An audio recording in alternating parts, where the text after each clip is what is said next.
తూర్పుగోదావరి జిల్లా గోకవరం ప్రభుత్వ జూనియర్ కాలేజ్లోని జగ్గంపేట నియోజకవర్గం ఎమ్మెల్యే జ్యోతుల నెహ్రూ సుమారు 400 మంది విద్యార్థులకు టెక్స్ట్ బుక్స్, నోట్బుక్స్ పంపిణీ చేశారు.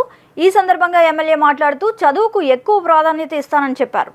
చదువుకుంటే మంచి భవిష్యత్తు ఉంటుందని, మన కాళ్ళపై మనం నిలబడవచ్చునని తెలిపారు. అనంతరం విద్యార్థులు, కాలేజీ యాజమాన్యం ఎమ్మెల్యే జ్యోతుల నెహ్రూను శాలువా కప్పి పూలమాలలతో ఘనంగా సత్కరించారు.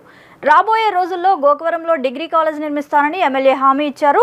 ఈ కార్యక్రమంలో కూటమి నాయకులు పాల్గొన్నారు.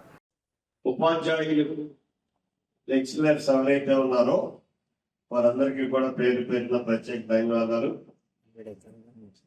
ముఖ్యంగా విద్యార్థుల్ని సముపార్జించడం అన్నది అంత తేలికైనటువంటి విషయం కాదు. కానీ వాళ్ళ కేంద్ర రాష్ట్ర ప్రభుత్వాలు చాలా ప్రత్యేకమైనటువంటి దృష్టిని పెట్టి విద్యార్థులు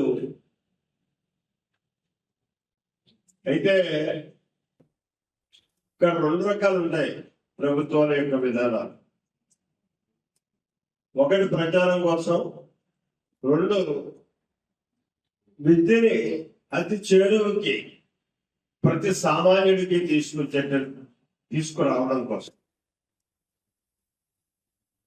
ఇవాళ ఎన్డీఏ ప్రభుత్వం, కేంద్ర రాష్ట్ర ప్రభుత్వాల్లో ఒకటే నిర్ణయం తీసుకుంది.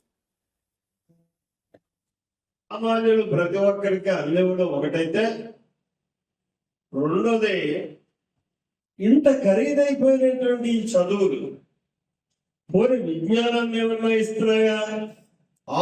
హాఫ్ ఇయర్ లో నీకు ఉన్నటువంటి హాఫ్ ఇయర్ అంతా కూడా నీకు బట్టి మళ్ళీ అందులో నిన్ను 3 విభాగాలుగా విడదీస్తాడు. 3 గ్రేడ్లు రోజు పేపర్లో వేసుకునే గ్రేడ్ ఏది? First grade. వీడిని తోమి పట్టి ఇంకా ప్రపంచ జ్ఞానం చేస్తాడు. బయటికి వెళ్తే వాకవరంగా లేకుంటుందో తెలియదు. వాడికి వచ్చేసే పర్సెంటేజ్ చూస్తే 99% వస్తుంది. First rank Narayana. ఎందుకు ఫస్ట్ ర్యాంక్? దాని మీద ఆహ్లాదకరమైనటువంటి బొమ్మలు, ప్రతిదానికి ఒక సింబాలిక్. ఇది పరిస్థితి. మీ స్కూల్ చూసిన తర్వాత, మీ కాలేజీ చూసిన తర్వాత ఇక్కడ లోపించినటువంటి లోపం శుభ్రం. నిరంతర వార్తా శ్రవంతి కొరకు వీక్షిస్తూనే ఉండండి. మీ మా VSD news. Please like, share and subscribe.